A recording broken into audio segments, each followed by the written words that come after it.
Cette couturière, on l'appelait la Nèfle parce qu'elle était naine, avec une figure jaune et noire, tout comme le sont les nèfles quand elles sont mûres. Noirs les yeux dans leur orbite charbonneuse, noirs les sourcils et les poils qui ombraient sa lèvre supérieure, et jaunes ses joues, son front et son nez. La Nèfle s'habillait toujours comme ces poupées de chiffon que les enfants laissent traîner par terre, avec la taille serrée et une jupe courte qui laissait voir ses grosses jambes renflées. Elle travaillait chez elle, au second étage d'une maison de la rue de l'Orange. Son appartement se composait de 3 pièces, une chambre à coucher avec un grand lit à 2 places et, aligné tout autour, laissant à peine assez d'espace pour circuler, une commode à dessus de marbre, une armoire à glace, 2 tables de chevet, une table et des chaises. Le petit salon d'essayage ne contenait par contre qu'un miroir à 3 faces. Enfin, il y avait la chambrette où couchait son fils, Natal, une pièce entre le cabinet et le réduit de la cuisine, ouvrant sur une terrasse qui donnait sur la cour. La Nèfle travaillait dans sa chambre, devant la fenêtre, assise dans un fauteuil d'osier d'enfant.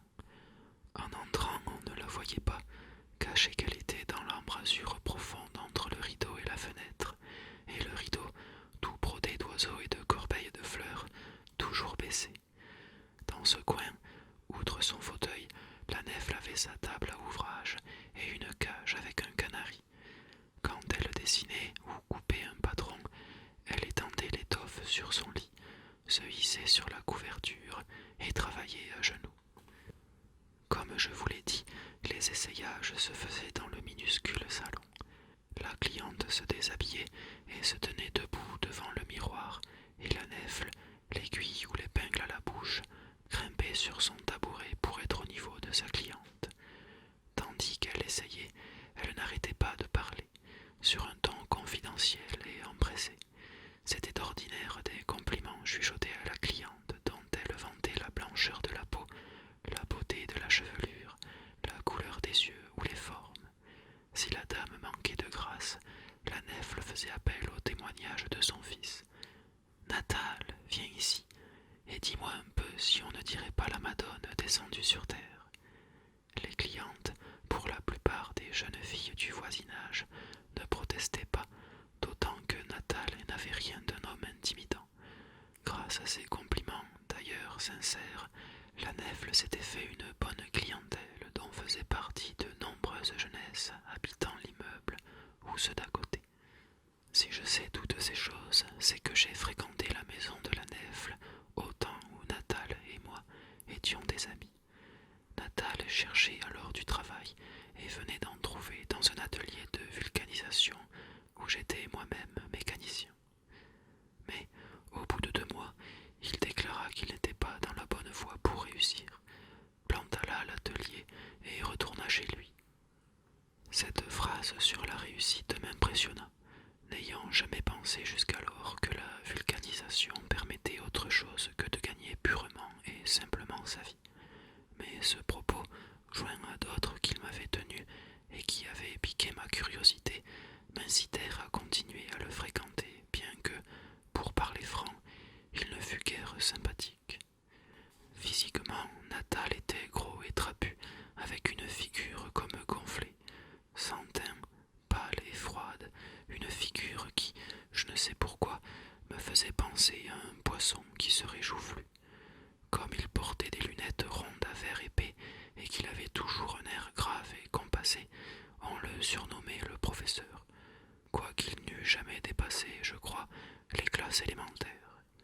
Ce visage et ce maintien posé inspiraient la confiance, et en effet, les travaux qu'il avait trouvé à faire avant la vulcanisation avaient toujours été non des travaux manuels, mais plutôt un travail d'employé, commis, gardien, magasinier, copiste, tous postes basés en somme sur la confiance qu'inspirait, avec ses lunettes, sa face de pleine lune. Mais, et c'est là le point scabreux, ces postes, Natal les avait tous perdus parce que, paraît-il, il avait toujours fait, à un moment ou à un autre, ce qu'on appelle une grosse bêtise. Je veux parler d'indélicatesse.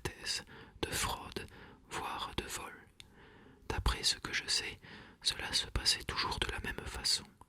Au début, le directeur se fiait à lui, ne jurait que par son honnêteté, lui aurait confié les clés du coffre-fort et puis, on ne savait pourquoi, il le chassait tout à coup en lui disant immanquablement « Va-t'en et qu'on ne te revoie plus, et remercie ta sainte femme de mère grâce à laquelle nous ne te dénoncerons pas. » Ces choses, je les savais sans les savoir, car même à fréquenter leur maison, rien n'en transpirait.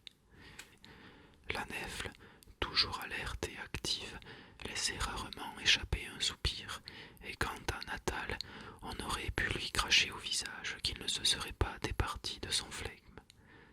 En somme, il sauvait les apparences, mais je suppose qu'une fois entre eux, elle devait se désespérer et pleurer, et qu'il lui promettait de s'amender. Mais à chaque nouvelle place, il récidivait. À première vue, Natal ne paraissait pas très fort, de taille moyenne, corpulent, serré dans des vêtements qui paraissaient toujours trop étroits. C'était au contraire un véritable taureau. Je l'avais vu à l'atelier soulever seul une machine extrêmement lourde. Cette force cachée était à l'image de son caractère, dissimulé également sous des apparences de sérieux et de dignité.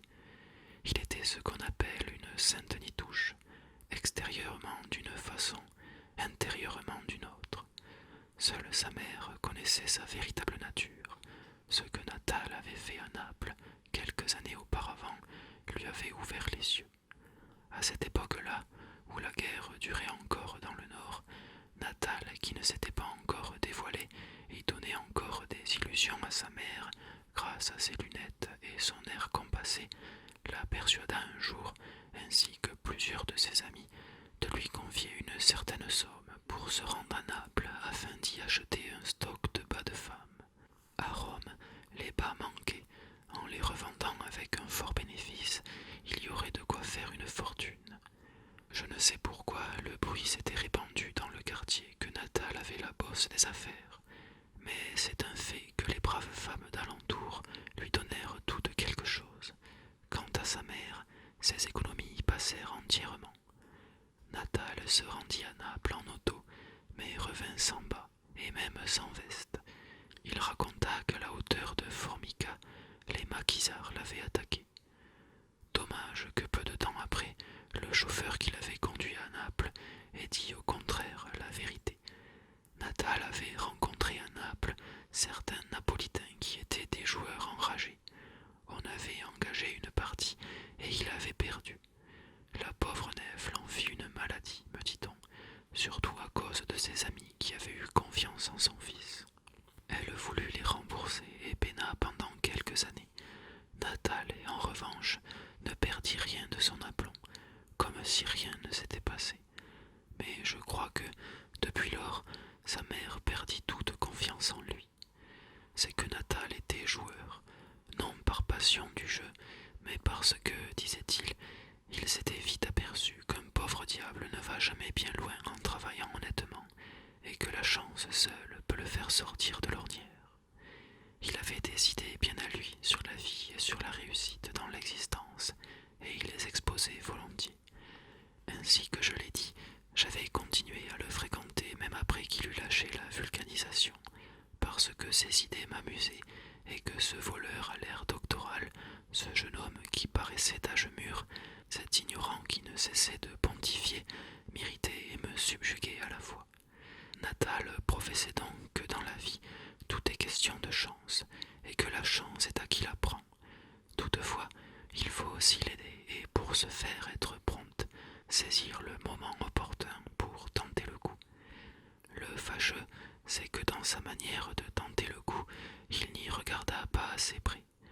Natal énonçait ses idées comme paroles d'évangile en vous fixant au travers de ses lunettes, avec une assurance ahurissante, car à l'entendre, personne n'eût cru écouter un raté, mais un de ces êtres qui ont su attraper la chance au vol et ne la lâchent plus. Pareille attitude m'irritait et, un jour, je ne résistais pas à la tentation de l'interrompre. Mais alors, pourquoi en es-tu là ? Il ne se démonta pas et, de son air impassible, il répondit en haussant les épaules. Ne t'inquiète pas, Rome Rome ne s'est pas faite en un jour. En attendant que Rome se fasse, il continuait à poursuivre la chance en jouant aux cartes toutes les fois qu'il le pouvait et avec n'importe qui. Il jouait surtout dans un milk-bar voisin de chez lui, le soir après la fermeture, dans l'arrière-boutique, pendant que le barman, ayant baissé le rideau, répandait de la sueur par terre et astiquait le comptoir. Il jouait à quatre, Natal, le patron du milk-bar, le garçon et un autre. Gagnait-il, perdait-il? Sans doute la chance le favorisait-elle quelquefois, sans quoi je ne vois guère comment il puisse trouver l'argent nécessaire pour jouer. Mais il finissait toujours par perdre, car, fils d'une pauvre couturière, il était en face des trois autres, plus fortunés, comme le pot de terre contre le pot de fer. Alors, quand il perdait, ne sachant comment boucher les trous, il trahissait la confiance de ceux qui l'employaient. Il chapardait et revendait. C'était là le mystère de ces brusques congédiements et de ces mots pour les conduire, qui eussent fait rougir un nègre, mais qui ne lui faisaient ni chaud ni froid. Sa mère, qui désormais le connaissait à fond, ne lui disait pas, comme tant de mères, ne cours pas après les filles, ou ne perds pas ton temps à faire du sport, mais seulement, ne touche pas aux cartes, mon soleil. Car elle l'appelait mon soleil, mon fils en or, malgré tout ce que je viens de dire, et quoiqu'elle le sût malhonnête et même voleur, après tout c'était son enfant, et elle espérait qu'un beau jour il s'amenderait, prendrait la bonne voie et deviendrait un bon travailleur. Ah bien oui, le soleil, le fils en or, un matin que la nèfle était sortie pour porter une robe, s'empara d'un ciseau, fit sauter la serrure de l'armoire et déroba tout l'argent qui y était enfermé. Et il expliqua ensuite à sa mère, paraît-il, qu'il voulait jouer encore une fois, une seule, et qu'il lui rendrait son argent multiplié par 100. Malheureusement, comme d'habitude, il perdit. Je suppose qu'en ce qui concerne l'argent, la nèfle fit une croix dessus. Elle y était si habituée. Mais depuis ce jour, elle devint triste et, grimpée sur son tabouret pour faire ses essayages, elle cessa même de faire des compliments à ses clientes. Un jour, Natal revint à la maison vers le soir, disant à sa mère qu'il avait tout le jour cherché du travail. Il n'avait plus ses lunettes et expliqua qu'il les avait oubliées dans un café où il les avait ôtées pour lire le journal. C'est que lorsqu'il faisait quelque chose qui lui demandait un soin particulier, il enlevait toujours ses lunettes et les posait quelque part, de crainte sans doute de les casser, et parce que de près il voyait mieux sans verre. Comme d'ordinaire, la mère avait préparé le dîner sur sa petite table de travail, dans l'embrasure de la fenêtre, et il dévora un plat de vermicelle à l'ail, des bêtes passées à la poêle et un petit pain. Il avait vraiment grand faim et la nèfle raconta par la suite qu'elle ne l'avait jamais vu manger avec tant de plaisir.